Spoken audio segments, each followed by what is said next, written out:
Assalamualaikum warahmatullahi wabarakatuh. Kami dari kelompok 7, yaitu kelompok Zat Hormus, akan mempresentasikan tugas besar Jarkomdat yang berjudul Implementasi Jaringan Menggunakan VLSM dan Dynamic Routing di Cisco Packet Tracer.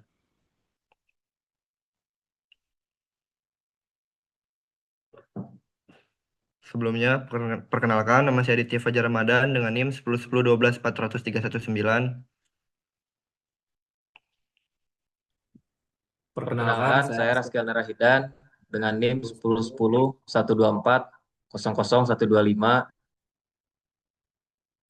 Perkenalkan, nama saya Karisma Andika dengan NIM 10101214000199. Perkenalkan, nama saya Juara Ditya Afdani dengan NIM 10101224000167.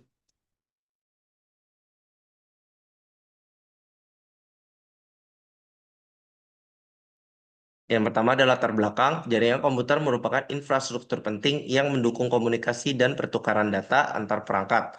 Dalam proses perancangan jaringan, diperlukan pengelolaan alamat IP yang efisien serta konfigurasi routing yang tepat agar seluruh perangkat dapat saling terhubung.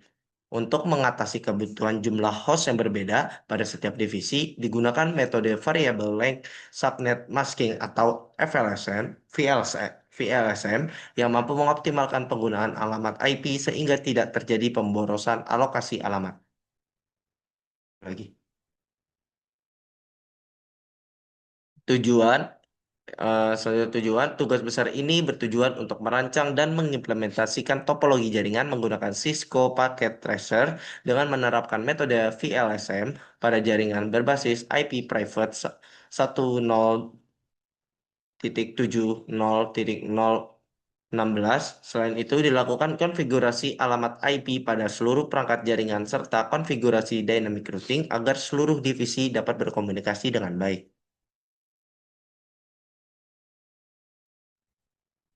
Masuk ke dasar teori VLSM.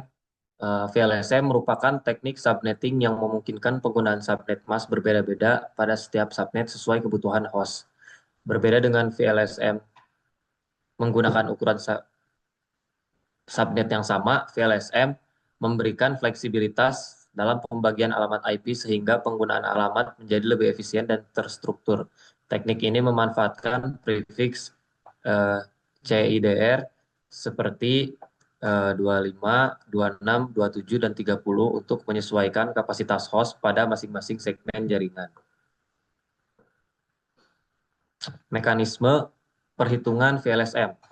Perhitungan VLSM dilakukan dengan pendekatan top-down berdasarkan kebutuhan host terbesar.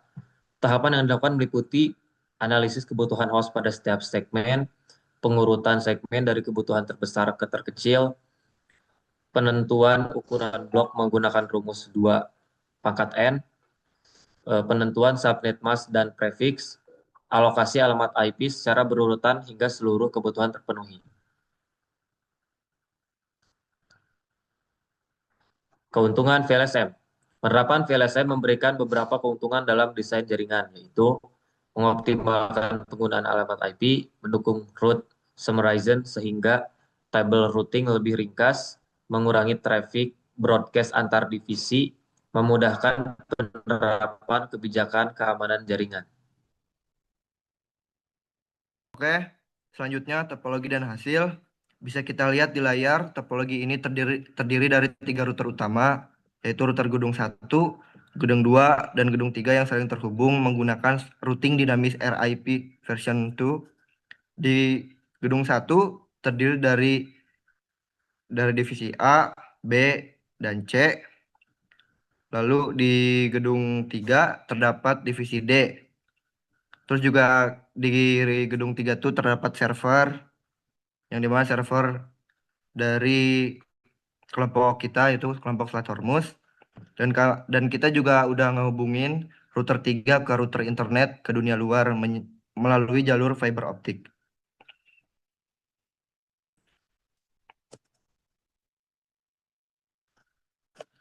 Lalu di sini ada analisis kebutuhan host. Berdasarkan kebutuhan jaringan, dilakukan pembagian subnet dengan urutan kebutuhan host terbesar sebagai berikut. Untuk divisi D, itu kebutuhan hostnya 75, alokasi hostnya 126, prefixnya itu /25. Divisi C, kebutuhannya itu 50, alokasinya 62, prefiksnya 26. Divisi B, kebutuhannya 20, alokasinya 30, prefiksnya itu 27. Divisi A, kebutuhan hostnya itu 2, alokasi hostnya itu 2, prefiksnya 30. Divisi A, kebutuhannya 11, alokasi 14, prefiksnya 28. Dan link router dan server itu kebutuhannya 2, alokasi 2, dan prefiksnya 30. Lalu pengujian sistem. Pengujian dilakukan untuk memastikan seluruh perangkat dapat berkomunikasi dengan baik. Beberapa pengujian yang dilakukan meliputi ping antar divisi A, B, C, dan D, ping ke gateway masing-masing divisi, ping ke server, akses web server melalui browser, DNS resolution, pemeriksaan routing table, pemeriksaan MAC address, table, dan ARP table, dan terakhir simulasi protokol DNS, HTTP, TCP, dan UDP.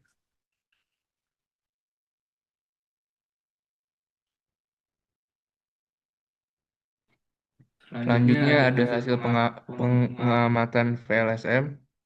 Divisi D, network address-nya itu 10.7.0.0, prefiksnya itu /25. Divisi C itu 10.7.0.128/26. Divisi B itu network address-nya itu 10.7.0.192, prefiksnya /27. Divisi A, network address-nya itu 10.7.0.224, prefiksnya itu /28. Server router G3 itu network address-nya 10.7.0.240, prefiksnya /30.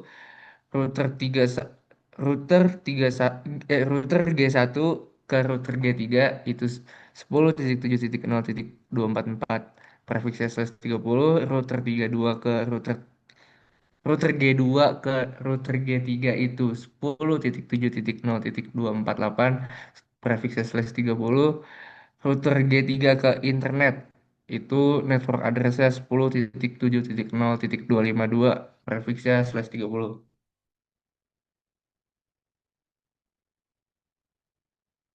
Ada pembahasan topologi jaringan diimplementasikan dengan menjadikan router gedung 3 sebagai core router yang menghubungkan router gedung 1, router gedung 2, serta router internet. Setiap router dikonfigurasi menggunakan dynamic routing sehingga paket data dapat diteruskan melalui jalur yang sesuai menuju subnet tujuan. Berdasarkan hasil pengujian konektivitas menggunakan ping, seluruh segmen jaringan berhasil saling terhubung dengan status sukses.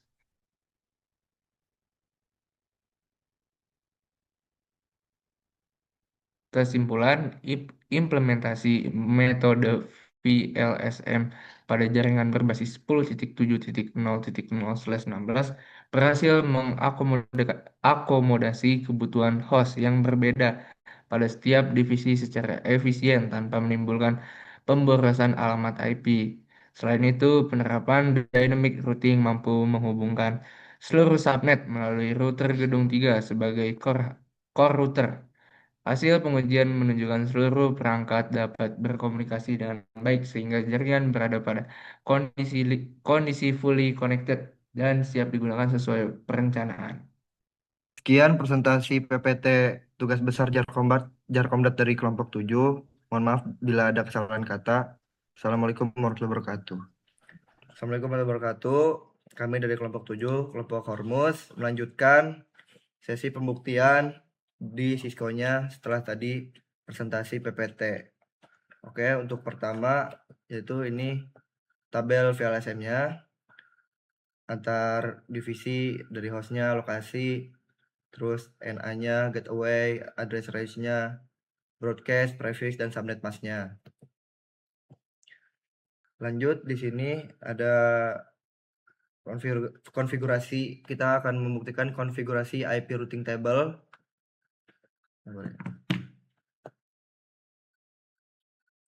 Untuk pertama di gedung 1 dulu.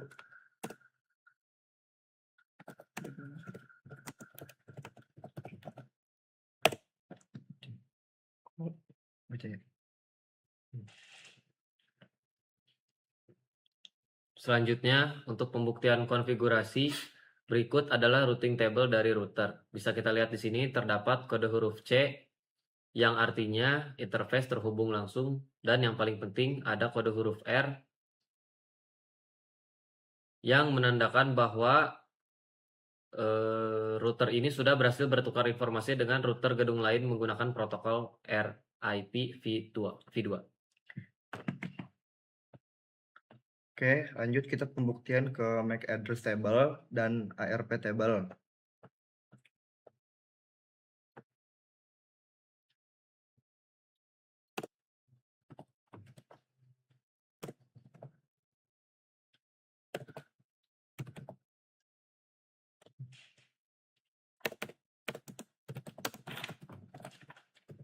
Dari sini. So, MAC address table.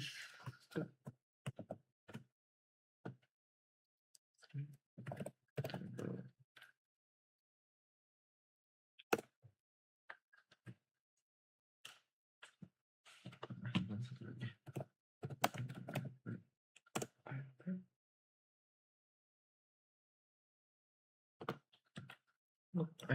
Sebentar. Di router satu lagi.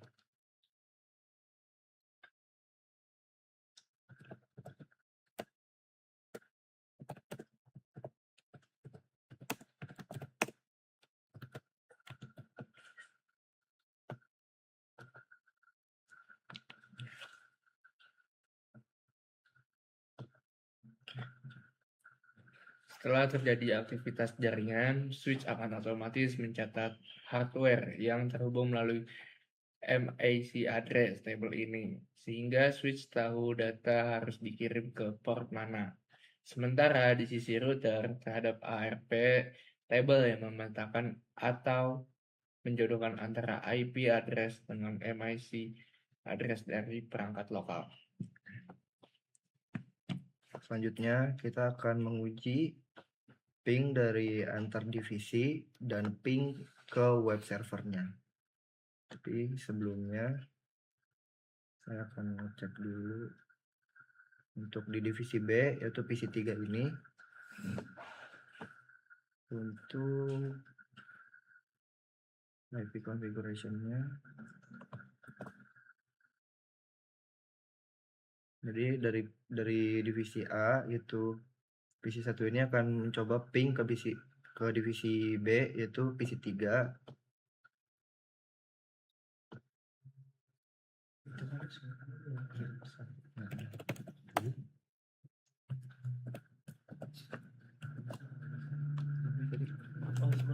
Titik 10.0.194. Nah, untuk PC3 ini IP-nya ya benar 194.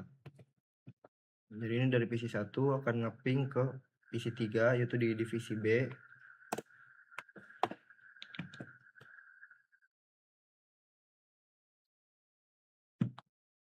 Udah replay. Time out. Ya, udah replay. Langsung baca aja. Selanjutnya bakal masuk ke pengujian real time. Saya akan melakukan ping dari PC antar divisi A menuju ke PC divisi B. Udah coba. Dan Antar ke server-server. Hasilnya kita bisa lihat di layar berstatus reply yang menandakan seluruh gedung sudah terkoneksi penuh. Oke, coba. Oke, selanjutnya bakal ke server. Dari PC1 akan mencoba ke server, ke web servernya. Di mana web servernya itu adalah slot Hormuz, yang dimana nama tersebut kelompok kita. Mau membaca kemudian.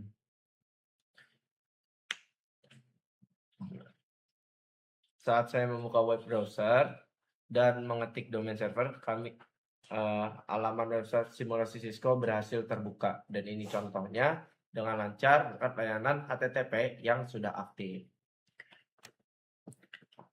Oke, lanjut kita ke terakhir, yaitu simulasi mode DNS, HTTP, dan TCP. Kita bakal ke mode simulasi dulu, yang dimana filter ini udah saya checklist yang filter yang akan kita lihat yaitu DNS, HTTP, dan TCP. Terus kita akan mencoba seperti tadi untuk dari PC lain ya. Untuk dari PC 3, kita akan ke web.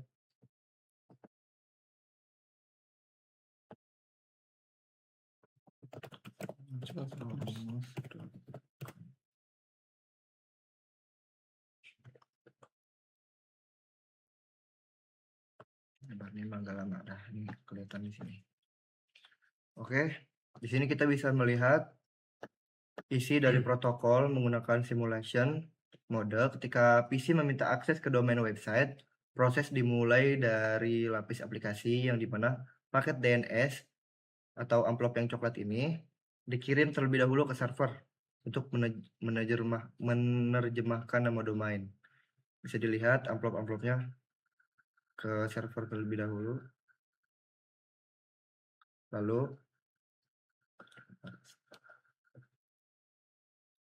setelah DNS selesai, lapis transport akan menggunakan protokol TCP untuk membangun koneksi yang aman.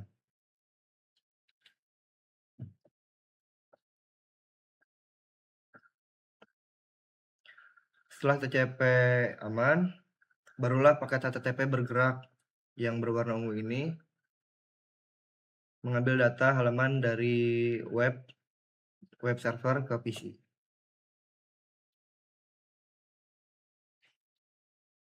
Di sini kita bisa melihat dengan jelas bagaimana komunikasi data terjadi dari lapis aplikasi hingga lapis transport.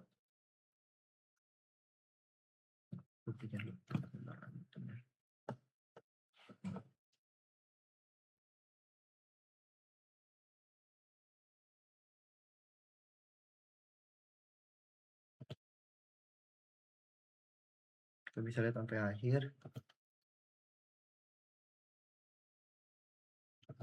Nah, di sini udah muncul, websitenya udah bisa kita lihat.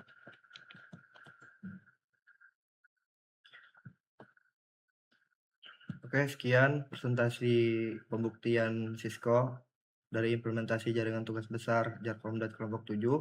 Semua fungsi dari VLSM, routing hingga layanan server telah berjalan 100% dengan sukses. Terima kasih, mohon maaf bila ada kesalahan kata. Kami kelompok 7, kelompok Selat Hormuz pamit undur diri. Wassalamualaikum warahmatullahi wabarakatuh. Tangan dulu.